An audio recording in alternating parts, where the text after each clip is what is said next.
Hello and welcome to Ignite with Mwangala, with me, Mwangala Chakalashi Santos. Now remember, the aim of this show is to bring you real people with real stories that are meant to leave a lasting and positive impact on your lives. On today's show, we're joined by the President of the United Front for a Strong Foundation and the Chairperson of the 24 Political Alliances, Mr. Brian Chisengalumbwe. Mr. Lumbwe, thank you for inviting us home and welcome to Ignite with Mwangala. You're very welcome, Mwangala, and I'm very pleased to engage with the viewers today. Thank you so much. Now, today it's about you. I don't know, there's always been a norm for people that are successful and particularly leaders, of having come from a very humble background. Is that the same story for you? Yeah, it depends on humble, because there is humble in rags to riches, and there is humble in perhaps what you would call a middle class. I don't really come from a village setting where I walked for kilometers, and no, I was born a son of a civil servant. The first civil servants in 1964. My father, Michael Chisengalumbwe, he was in the civil service, and when Zambia became independent, those were the first people that had some form of education. And so the UNIP government under President Kaunda decided that the key thing they needed to run the country was to educate the Africans who didn't have enough exposure to education. So my father was one of those Africans who was selected to go for teacher training in Makerere, Uganda, to come back and start teaching teachers so that Zambia has a cadre of people that could run the nation. When he came back, these are the people who went to teacher training college, and the most famous one that time was Chalimbana. At Chalimbana Teacher Training College, that's where you had people like, I think people would know Chris Mulenga, who is the managing partner of CMM Properties. Yeah, his father was with my father at Chalimbana, and Robert Mugabe too was at Chalimbana. With your father? Yes, they were all teacher trainers. So if you look at my background, therefore, is that it wasn't really from a struggling background. Of walking 32 kilometers to school? No. I didn't know that kind of life. No, I didn't. Okay. I first went to school in 1966. I went to what I think was Timothy Mwanakatwe. I just have a picture of the school, but my little inquiry say it was Timothy Mwanakatwe School in Chilenje.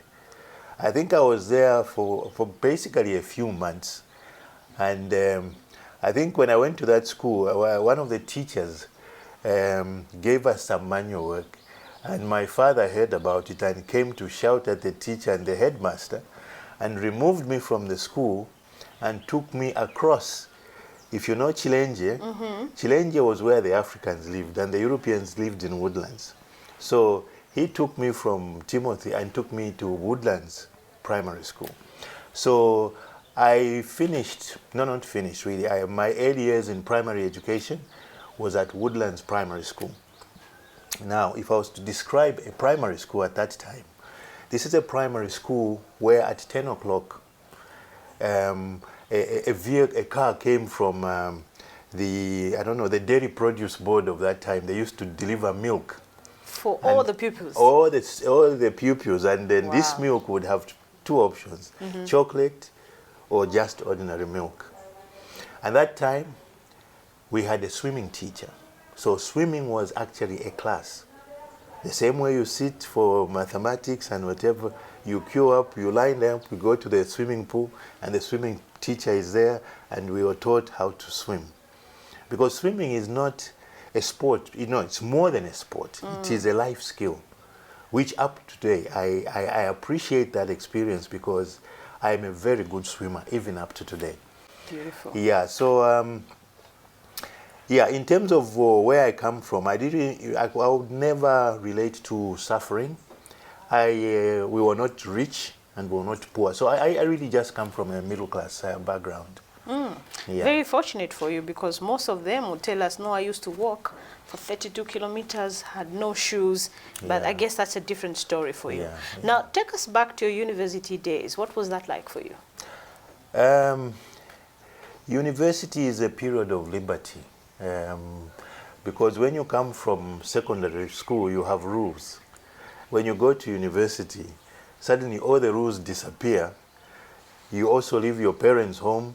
You are living in this accommodation. Nobody comes to check on you whether you've gone for classes or you haven't. So it's a period of self-discovery, maturity, and full of all sorts of liberties. And then you all just arrive from all over the country. And it is one of my best experiences in life. And I think I will always appreciate having gone to university here in Zambia, and more specifically University of Zambia, because what I've seen is a lot of the young people that have gone to get educated outside, when they come back, they get disoriented because they have no network of friends. True. Now, if you go to University of Zambia like I did, well, later on in life, you find that the judges are the people you are with at university, the managing director. So it's easy to network and survive rather than a person who comes from outside. But university was a wonderful experience. I did 2 years of university. I didn't graduate from university, funny enough. My first year was in School of Sciences. And so from sciences, you branch off into various science subjects, medicine, blah, blah, blah. So I was in the first year. I must admit, I didn't come to university because I read hard. I wasn't a reader. I actually couldn't stand the classroom. No, I was a sports person. So every time I sat in class, I waited to knock off. I needed to go swimming, I needed to go and play football, I needed to play basketball. I played everything at school. I was in every school team, from badminton, tennis. That's what I enjoyed. Sitting in class was agony. I had to wait. But I think God had blessed me with the knack of just listening and understanding. So I would sit in class and somehow I would survive.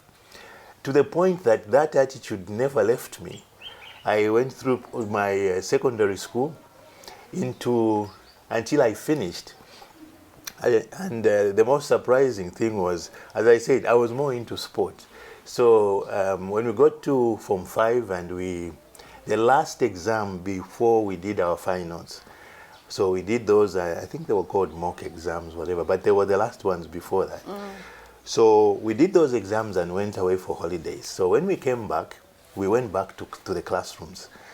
And so everybody in class was asking, so who came number 5? Who came number 6? Who came number... Now, normally, parents used to collect reports to go and pick them up. Yes. So I sat there and realized, wait a minute, my father never came to get my report form. So we sat and, everybody was, this one came number... So the top 3 students had come 2, 3, and 4. So my friend and I, my best friend that time, Raphael Songwe, he's late now. He was a footballer in Kawe Warriors. We went straight to the headmaster's office to look for my report form. So when we got the report form and we were going back, we were opening and chatting. And so we were looking at the results and we were saying, we checked position, there was just 1. We checked number, we couldn't find, position, we went again, we checked 1. It was still number 1. Oh, wow. So I came first in the grade 12s or Form 5s at that time. And I couldn't believe it because there was just a tick. And I went back to announce to the whole class. They couldn't believe it. Now, there was one girl, she was an Indian girl, who studied a lot. She broke into tears. Oh, wow. Because she came second. So did you see that coming? No, as I said, you could almost say I was more into sport, playful. People say playful. No. I just was a sports person. School was a drag. To sit there and listen, I found it boring. But I was able to grasp. I suppose one thing I would say I was lucky is that I've always had a competitive spirit. So even when I sat in class, I sort of listened because there was this thing about who came first, number 5. So I listened with half an ear. I followed and whatever. And because for me, my weekend, my entire grade 12, I never spent at home. I was playing basketball. What had happened is the biggest team in Zambia at that time was Kawekat, sponsored by Zambia Railways. So that team was the best in the country. So they came to our school to look for young fresh blood to go into the team. So they picked 30 of us to go and do for trials. Out of that 30, they picked 2 of us. It was myself and a gentleman from Uganda called Aguma. I don't know where he is now. We were picked, and so I became part of Kawekat while I was at school. So every weekend we went for league games all over the place. So my life of reading, whether it was for grade 12, whatever, I was reading while going for a basketball match. So you were talented and gifted. Now, I know there are young people that are watching that are so much into sport, and they're saying, so there he goes. You know, he was not studying, but still managed to come number 1. No, how do you help them? I didn't say I wasn't. I couldn't have. No, I said I was competitive. Okay, fantastic. But now, how do you help them to strike a balance? Because, you know, kids of nowadays would rather do sports and not focus so much on studying. That's why I'm saying you're blessed. I mean, you were not very competitive, but ended up becoming number 1. So how do we help the young ones there to strike a balance between their sport? And I'm asking because I have a son at home who his focus is now on football. And it's a struggle for me to say, you know, study and still play football. So how do you help them to strike a balance? I think the parents are doing their part in trying to emphasize the education part. Some parents even kill the sports part and say focus on education. Which is not fair. Which is not right, because a holistic approach to a human development includes sport is one of them. There is the mental side. What is it? We could say it's a mind, soul, and spirit. There's the spiritual side, the mental side, and the physical side. They all come into play. That's why you find that when people finish education, they now have all the money they do. Now they are trying to start sport, which they just have no idea. They can't enjoy it. But I think the most important thing that's lacking is counseling at the schools. Because as I said, I did not really enjoy classroom. I found it boring. But because there was competition in place, I studied. When it was time to study, but I didn't study the whole term. I studied when the exams were near. As and when. And then I just went and sat and crammed everything in. But I would have been much happier, perhaps, if I had at school counselors who gave us counseling about how to balance our life in terms of education and the various aspects. Because I think a lot of this counseling has been left to parents, and parents, children don't listen to parents. They always have a preconceived idea about what the parents will say, and therefore they will not agree or shift their positions. So if it's being done from a school perspective, I think it would help a lot. It's very important to have counselors at school, because some of the most intelligent children are also the most talented. Some of those who are not so talented need to be given a balance where that they still engage in sport. It doesn't mean that if you're not sporty but you're very intelligent, you forget your physical needs. All you do is get home, study, come number 1, get home, study. Then one day you finish school. One day you have a job, you have all the money. Then what do you do with your life? You then start realizing there are gaps here and there. To fill them up at that time is too late. Wow. So there is no sport without the mentor. The mentor needs the sport. It's a question of balancing both. Beautiful. I've seen people kill a child's talent simply because they think education, mental education, is going to get them a job and money. Life is not about jobs and money. Life is about fulfillment. So whatever the child will come and be does not necessarily mean it's about having houses. Because even if you have 56 houses, 76, you're still going to have one piece of bread and a cup of tea. All that money in the bank is of no use. Business is a game. If you find business becomes a strain, then you have a problem. Business is a game. You lose some, you win some. There is no, you don't kill yourself because you've lost money. So business is a game, just like sport is a game. That's where you're in competition. In business, you're competing. If you're in an office environment, you're competing for positions. You're competing for attention from. So in sport, you learn a lot of competition discipline, teamwork. But at the same time, you're competing for status. Sometimes that status in a sports team means more money. In business, it means a promotion. So it's the same ball game, but you have to be balanced. So if you go to a first world country, and you find a school, you go to Japan, UK, America, Canada, you find a school, you find a sports teacher, you find a swimming teacher. These are all people with specialization, a music teacher, an art teacher, okay? Now, since 64, we rubbed off all these others and left the academic teachers. So what we have now with the nation, we now have a nation of children who have nothing to do after making money. So they take the money to drugs, illicit sex, and all that stuff fall into place. Because the school now is built around a classroom and an academic teacher. Where is the music teacher? Where is the swimming teacher? Where is the football teacher? And these are opportunities for a country to create jobs. Because those who are talented in sport, music, and whatever, they can still get jobs with their talent and what they enjoy. They are not looking for driving Mercedes. They're not looking for 50 houses. They just love their passion and they do it. They don't admire anybody for making money. So our educational system must go back to having all these teachers that deal with the various aspects of a human being, to create a holistic Zambian that when he stands up, he's balanced in every sphere. Because even if you want to go and watch football, you cannot enjoy it unless you've experienced the challenges. True. If you want to watch squash, you need to go back and experience what is involved in squash. So if you talk about golf and everything else, you talk about art. How would you go and buy artistic artifacts if you've never tried it? Yes. Beautifully said. That's why the artists are struggling, because the educational system is chaining out people with no aesthetic side. They don't appreciate beauty. They don't appreciate plants. They don't appreciate anything. All they do is appreciate money. Wow, beautifully said.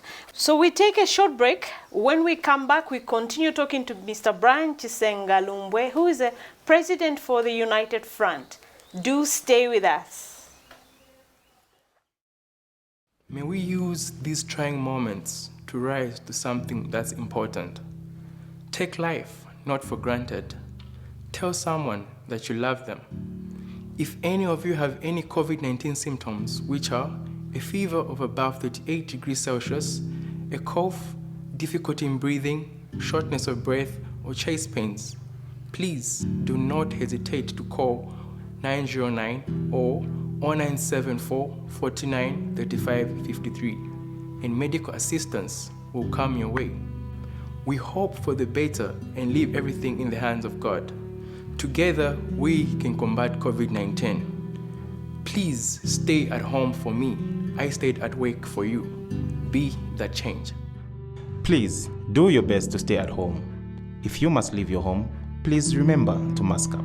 Keep social distancing of at least 1 meter and wash your hands often with soap and running water or any alcohol-based hand sanitizer. Welcome back. If you're joining us now, we're talking to Mr. Brian Chisengalumbwe, who is the president for the United Front. Now, before we went on break, you said something that was so profound, and that's a lesson that probably I have picked. You're talking about business being a game, and the time it becomes straining, then it ceases to be the reason why you're doing it. Yeah. At what age did you learn that lesson, that business is actually a game after all? I think for me, it has been very much part of my life because I've been a competitor. So in everything I do, sport taught me perseverance and the spirit of competing. So from day one, when I went into the business world, I wanted to achieve, because that's all I knew. When you play sport, everything you do It's about achievement and getting better. It's progressive. You can't start today. If I say I'm going to teach you golf, you're going to start from today and start improving and getting better for the rest of your life. So in sport, that's what happens. So when I first got my first job, which I got because of basketball, I got my first job as I left university. I got my first job because the insurance company, Zambia State Insurance, wanted to build its basketball team. So I was one of the prominent basketball players. I was in the best team in the country. I was in Kabwe then. And then I went to university. So State Insurance basketball team, which was called Premium Zisk basketball team, they headhunted me and took me into their team. And so when I was getting the job, they drafted my application letter. I just signed it. Whoa. And walked off, and I had no idea about insurance because I never did commerce in school. I mean, so I just walked into this insurance company, no clue what this business was all about. All I knew is that I'll work half day and then go and play basketball. So that was great. Was that for the me. arrangement? That Yes, you work half we day worked and then... half day and the rest. Wow. No, not half really, but let's say 3/4. We knocked off at 15 and went for training.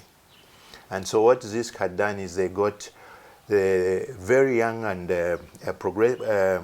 prolific basketball players from all over the place and put them together and gave us jobs. So we all got jobs in different places, some in properties. My first job was in the audit department, and that was boring. I was in the audit department, but what I liked, it involved flying around the country and staying in hotels. So that was exciting side of That things. Straight from university and school. Now that was great. But Were the you work married was, at the time? Of course not. Of course not. I wasn't. No. Yeah. So that was my entry into the corporate world. I was in the audit department, and we went around ticking numbers and receipts. It was well, boring for me, but I enjoyed the hotel part. I hated the work part. Yeah. So I was there not for too long because the audit work involved visiting different branches for Zambia State around the country. So I couldn't stay there because I needed to train with the basketball team. So I was moved to that time a department called Accident Department. The name is a misnomer. But this is where you insure houses, household properties, houses, fixed assets. That's where I started working. Yeah, so obviously immediately I got into there. I started fitting into the environment, and then you see the strata, promotional strata, and that kind of work environment. And I started enjoying it and learning insurance right from the beginning. I started as a clerk right from the bottom. Yeah, and as I started going on, I found that you can study insurance, and so everybody was applying. So I thought, this is fashionable. Let me also apply. So I applied, and later I qualified as a chartered insurer, and rose to manager, branch manager, director, computerization, then general manager, Zisk. Then I left. Left to do what? When I left Zisk, whilst I was in Zambia State, I had all sorts of perceptions about how to make my own money out of this thing I'm sitting in. I monitored how money was being made in a claims department where cars were being insured. But then I also had this knack of being solution-oriented rather than being part of the problem. So I started figuring out how to solve some of the problems. So I started picturing in my mind how I would go and make money outside of the problems I had seen. So when I left, I went and opened, first thing it was a broking firm, which started now getting clients. And I could say that the firm I opened in 3 years, it grew exponentially.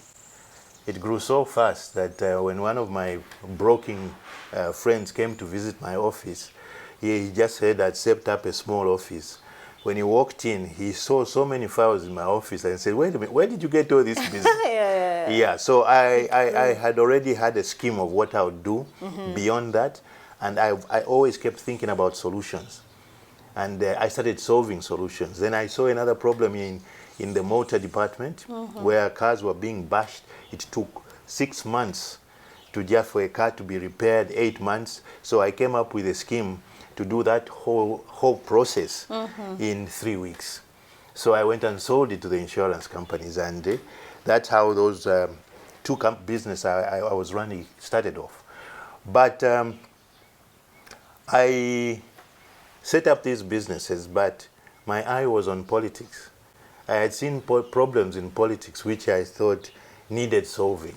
And I just couldn't see myself continuing in business, but I needed my family to have a source of income. So I set up these businesses and said, I'm going to jump into politics, and I did. Now, unfortunately for me, both the businesses I set up were linked to politics, meaning the pensions and insurance regulated these companies. So when I jumped into politics, these companies were closed. So I soon had no companies, and I was sitting there basically exposed financially.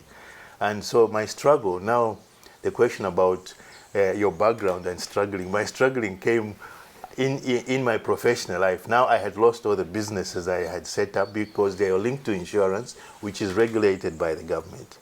So the government entities decided to shut down my businesses, and I was left exposed. But then I said to myself, well, fine, I tried. I put in so much effort to get those businesses off the ground. I said, fine, I'm not doing any more business. I'm going into politics full time.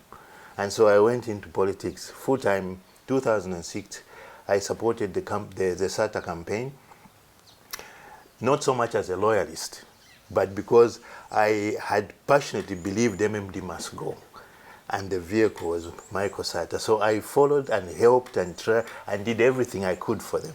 And finally, when they did win the election, I was not part of the picture, but I think because I was too independent. Even when I met the old man, Mr. Sata, I expressed my opinion. So I never really got into their mainstream operations. I was a bit of an outsider. So, yeah, but then coming back to the corporate world, yeah. So that was my life in the corporate world, and I always attribute my personality to sport. Because I got my discipline from there. But that mixed with, you must have the ability to know when to play sport and when to use your head and when to make money. You can't play sport and no money comes in. So when I was at one point, I was president of the Zambia Basketball Association, and then privatization came in. And the privatized companies were not supporting the sports teams that they had. So I saw that and I said, no, this is time to leave this basketball administration.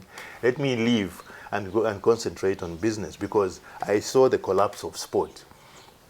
No matter what you did, the privatization was killing sport. So I walked out and went to try and get my sustenance in business. That failed. I went into politics, and that's what I'm doing up to today. Beautiful. Now let's talk about family. Let's talk about your family. Before the interview, you were showing me a picture of your great-grandfather, Yes. who was the first African general, you said? No, Africans couldn't be generals at that time. No. My grandfather was the first RSM, Regimental Sergeant Major.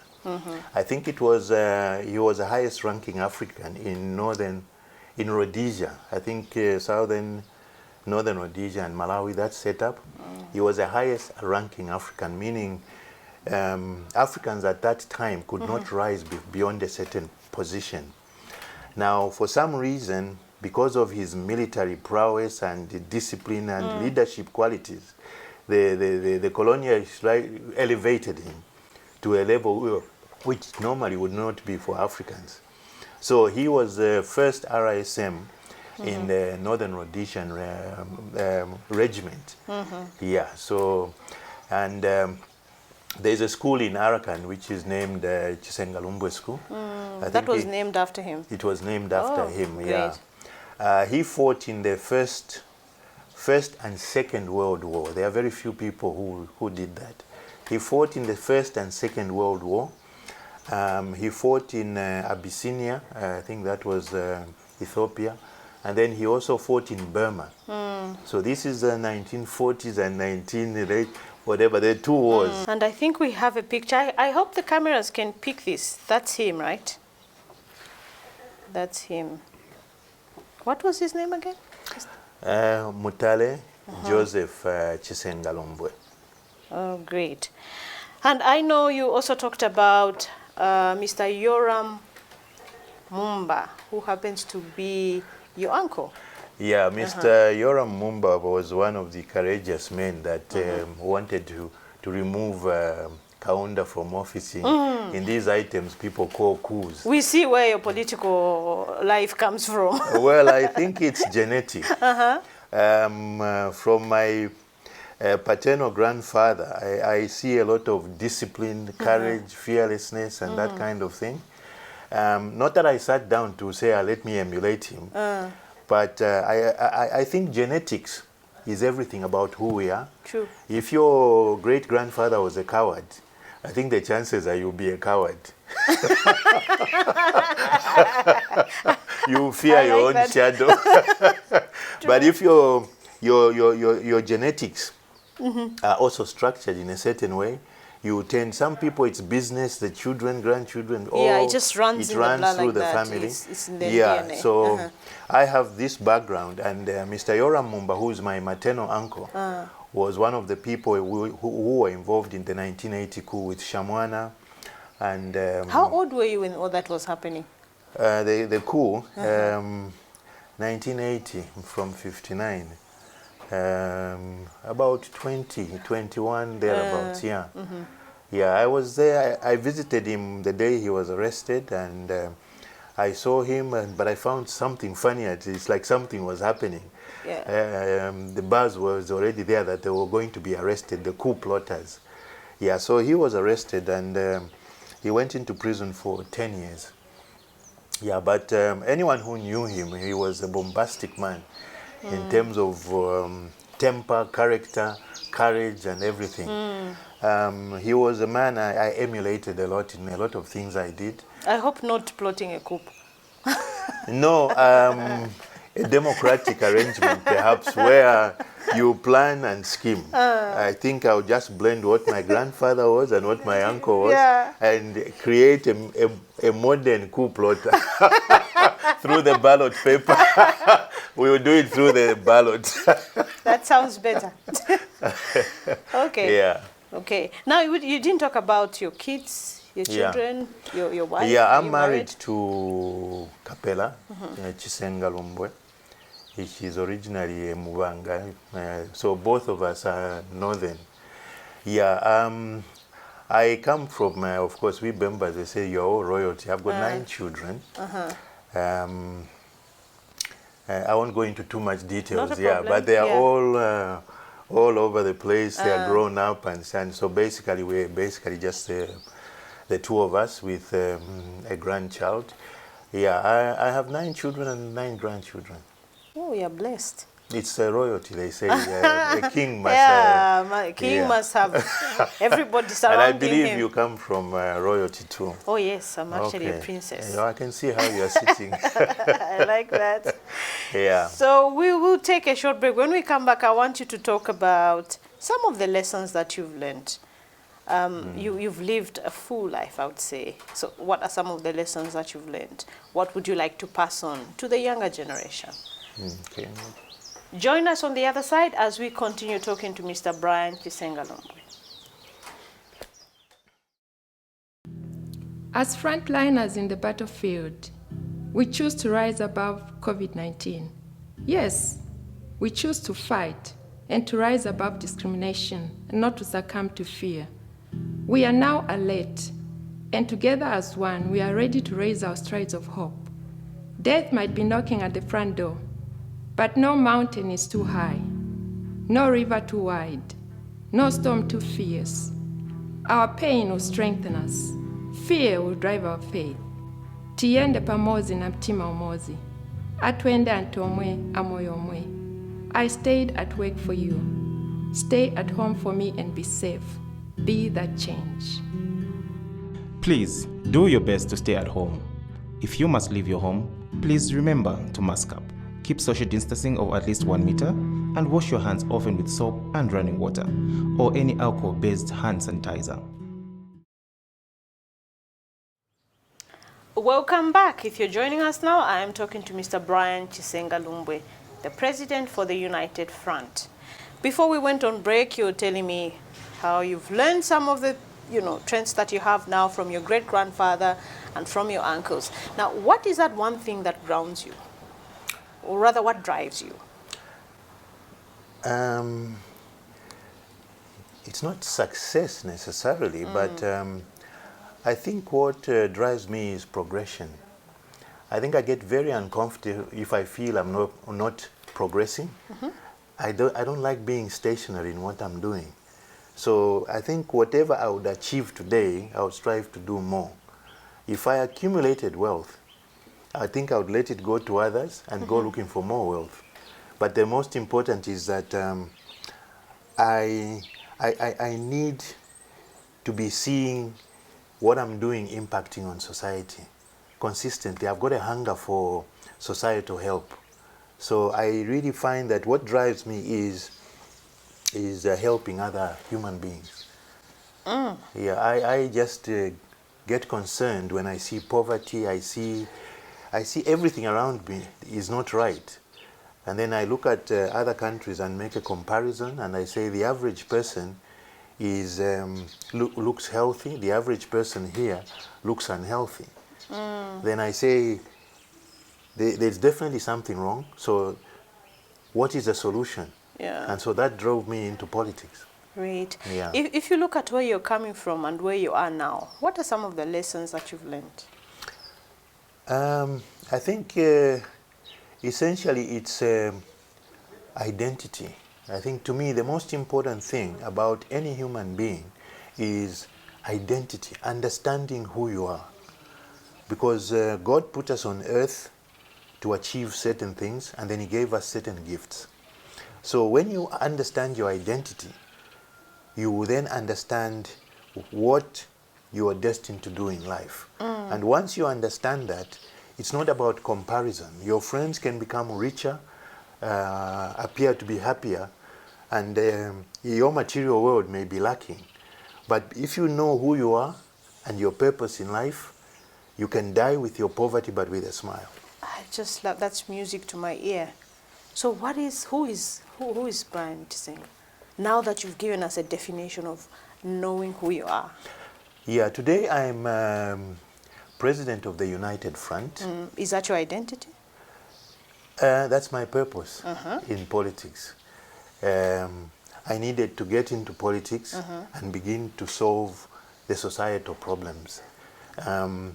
I suppose if I believed they couldn't be solved, I wouldn't have gone into politics, but I believe they can be solved.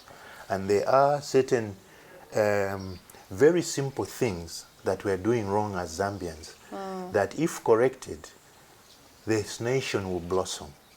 And then when I talk about if those things are collected, it's as simple as giving back people their civil liberties.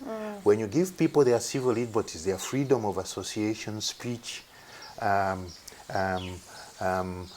all those freedoms that are in the Bill of Rights, when you give people those freedoms, they begin to innovate, to become analytical, to become creative, and then the natural consequences, jobs and everything else will be created. But when you stifle those, when you compress people and deny them these civil liberties, then you have a problem where their innovation dies, their analytical skills die, and therefore nothing happens in the nation. And when that happens, job creation becomes a failure. Job creation is not the job of government. Government's job is environmental policy framework. When the government starts promising people jobs and everything, then you have a problem. Okay. Now, talking about politics, if 2021 comes and you're president of this country, what is that one thing that you do differently? I think the one thing I would do differently is implement my strategies based on godly principles. Which are? What are godly principles? That's a very, because the Bible is such a a huge document, but it has instructions on but what obviously you you can do. just pick a few. You don't have to tell us everything, but just a few that are very close to your heart.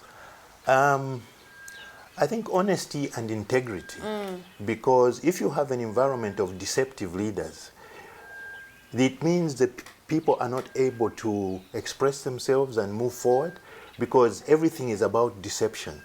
And when there is deception, at some point in time, it will reach a point when nothing moves. So if I was to sit in State House from day one, it's to start dealing with the truth, to be able to go to the people and tell them the truth. Because the people have been told so many lies. Politics has become synonymous with telling lies, deception. That's why where we've reached now, the average Zambian does not trust a politician. He has no confidence in a politician, has no respect for a politician. And when I say politician, it doesn't have to be all politicians. It's the politicians that are the major players in the political environment. Where we've reached now, the voters themselves must come together in a voters' movement to find new leaders, because the politics that are at play now are politics of deception. And deception never moved any nation. You merely deceive yourselves as political leaders.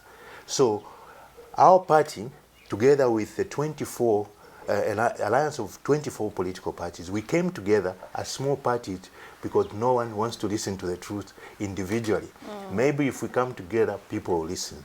But the first lesson we learned when we got together is that even if you are a God-fearing politician, the environment for politicians has been so messed up that no one will believe what you say. So we said, right, instead of us trying to champion our cause to try and bring people to us, let's go to the people. So we've created a 1 million plus movement for the people, the voters themselves.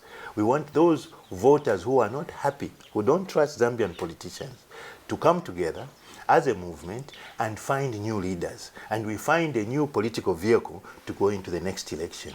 If all the upright, right-thinking Zambians came together away from the old recycled politics and political parties and politicians, we are going to have a new environment in 2021, without doubt. Okay.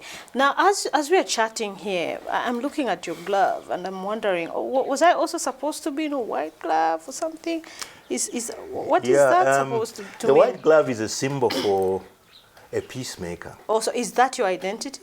Is that what people identify you with? Yes, I think I've come on the political scene in the limelight pretty late. They remember the glove more than my name. So that's a strategy too. But the glove is not personal. It's part of the movement in that if I said to you, how would you identify a cadre? A cadre, in order to be identified, is a very clever person, wears a beret, wears military boots, and wears clothes that will frighten you. So he has created an identity because the cadre has realized that he's at war with the believers.